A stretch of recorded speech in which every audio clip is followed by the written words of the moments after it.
सोनम रघुवंशी या सोनम से तो हमारी कोई वार्तालाप या परिचित नहीं हुआ हम उनसे। 31 तारीख के शाम को विशाल सिंह चौहान जो है वो हमसे बात करने आया था। उसने हमारा नंबर निकाला था housing.com के थ्रू। 30 मई को शाम को उनका दिन में कॉल आ गया था 4-5 बजे के आसपास कि भैया मेरे को फ्लैट किराए से चाहिए। तो मैंने कहा मैं शाम को 7 बजे फ्री होता हूँ, मेरी एक नई बिल्डिंग अभी बनी है, आप उधर मेरे को मिलना। तो मैंने उनको लोकेशन पहुँचा दी थी। तो लोकेशन पे मेरे से 7 से 9 के करीब मिलने आए थे। तो वो कह रहे थे कि मेरे को इमीडिएट से फ्लैट चाहिए, क्योंकि मैंने उनसे कारण पूछा कि एकदम से क्यों, कल ले लो, परसों ले लो, 2 दिन मेरे को भी मिल जाएंगे तो मैं फ्लैट पूरा अच्छे से रेडी करा लूँगा, क्योंकि काम चल ही रहा था, अंडर कंस्ट्रक्शन चल रहा था।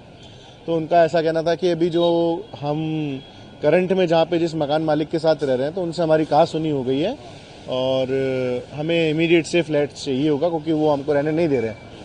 तो उन्होंने फिर हमसे थोड़ा मोल भाव भी करा 100-500 रुपये का, कि इस तरीके से कि मैंने उनको 18,000 रुपये किराया बोला था। तो बोले भैया हमारा बजट 17.5 का है। तो मैंने कहा ठीक है आप ले लो, कोई इशू नहीं है। मैंने उनको बताया जो पूरा प्रोसेस होता है कि 2 डिपॉजिट, एक रनिंग लगता है, आपका आधार कार्ड मेरे को चाहिए होगा, पुलिस वेरिफिकेशन करवानी होगी, एग्रीमेंट साइन हो जाएगा तो मैं आपको चाबी दे दूंगा। तो उन्होंने समय रहते सब कुछ करवा लिया, एग्रीमेंट, पुलिस वेरिफिकेशन, साइन वाइन भी कर दिए। 30 तारीख और 1 तारीख की बात है पूरी। 30 तारीख को उनको शाम को शिफ्टिंग लेनी थी कुछ 10 बजे के आसपास। तो वो लेट हो गए कि बोले भैया हम खाने चले गए थे, डिनर विनर, तो हम लेट हो गए, तो 12 बजे तक हम आ जाएं क्या। तो मैंने उनको बोला कि नहीं, 12 बजे तो हमारा क्या है, बिल्डिंग परिसर बंद हो जाता है, आप अगले दिन आके आप अपना पोजीशन ले लो।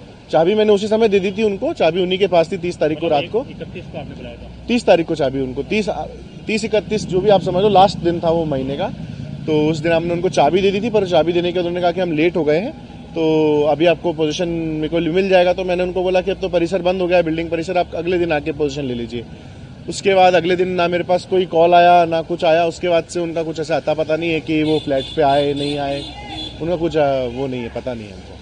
अच्छा, तो आपको एडवांस पैसे दे दिए थे क्या उन्होंने? हाँ, पैसे मेरे को दे दिए थे उन्होंने, कुछ कैश के माध्यम से, कुछ ऑनलाइन माध्यम से। अच्छा, ये बताएं कि सीसीटीवी में कुछ फुटेज में आपने देखा? सीसीटीवी जैसा मैंने आपको बताया, बिल्डिंग अभी अंडर कंस्ट्रक्शन थी तो सीसीटीवी वगैरह इंस्टॉल हुए नहीं थे और डीवीआर भी इंस्टॉल नहीं हुआ था। तो इस वजह से कुछ रिकॉर्डिंग तो हमारे पास नहीं है कि हम पता लगा पाएँ या बता पाएँ पुलिस को, किसी भी तरीके से सहायता कर पाएँ कि कौन कौन उनके फ्लैट पे आया था। बिल्डिंग में मतलब कोई रहने नहीं आया उस फ्लैट में, ये कह सकते हैं? नहीं, 4-5 फ्लैट हमारे भर चुके थे उस बिल्डिंग में। ये इस विशाल ने जो लिया था? नहीं, उस फ्लैट में हम नहीं बता सकते कोई रहने आया कि नहीं आया, क्योंकि अगले दिन जब फ्लैट नया देते हैं तो अपन पूछते हैं कि कुछ दुविधा है क्या, फ्लैट में कुछ पानी नहीं आ रहा हो, कुछ चीज़ सही नहीं हो। तो उसके लिए मैंने उनको कॉल लगाया था, पर उन्होंने कॉल का कोई आंसर नहीं करा। मैंने उनको मैसेज भी करा था व्हाट्सएप पे, उसका भी उन्होंने कोई रिप्लाई नहीं करा। चाबी उनके पास ही अभी? चाबी उन्हीं के पास है फ्लैट की।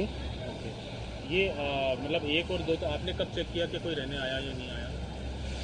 चेक नहीं किया, जैसे अब कोई रहता है फ्लैट पे तो अपन उनसे जाते हैं। मैं फ्लैट पे अगले दिन गया था क्योंकि सबके काम कराने थे कि किसी के कोई नल का काम, किसी के नल में पानी नहीं आ रहा है, किसी का एसी काम नहीं कर रहा है। तो उस प्रकार से मैं बिल्डिंग पे गया था, पर उनके फ्लैट पे कोई भी नहीं था। फोन भी लगाने पर उन्होंने फोन का, उनका ये 1 या 2 तारीख की बात है, तो उन्होंने फोन का भी उत्तर नहीं दिया। तो फिर उसके बाद मैंने सोचा उनको दिक्कत होगी तो आगे से फोन लगा लेंगे। विशाल कौन सा है, तो आप पहचानते हैं उनको? हाँ, विशाल सिंह चौहान को मैं पहचानता हूँ। तो ये सोनम हत्याकांड में जिसका नाम आ रहा है वही है ये? हाँ, आज पुष्टि हो गई है। मैंने आज एग्रीमेंट वेरिफिकेशन देखे, फोटो भी मैच करे, नाम भी मैच करा, तो पूरा सेम है। और पुलिस को आपने ये जो एग्रीमेंट का बाद में कॉपी भेजी थी क्या? हाँ, जो जानकारी थाने पे मैंने पुलिस वेरिफिकेशन उसी दिन करा लिया था। लसूड़िया थाना लगता है।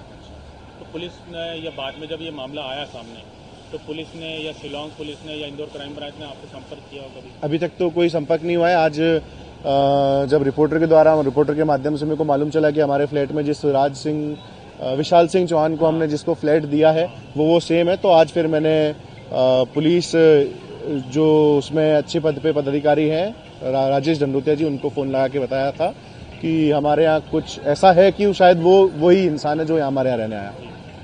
तो उनकी तरफ से कोई सर्चिंग या कुछ ऐसा करवाया? हाँ, उन्होंने कहा है कि वो आएंगे और एक बार देखेंगे, मामले की जानकारी लेंगे। शिलोंग पुलिस अभी तक नहीं हमसे कांटेक्ट किया है।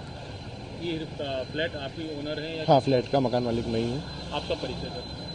क्या कह रहे हैं? आपका नाम? मेरा नाम शिलोंग जेम्स है।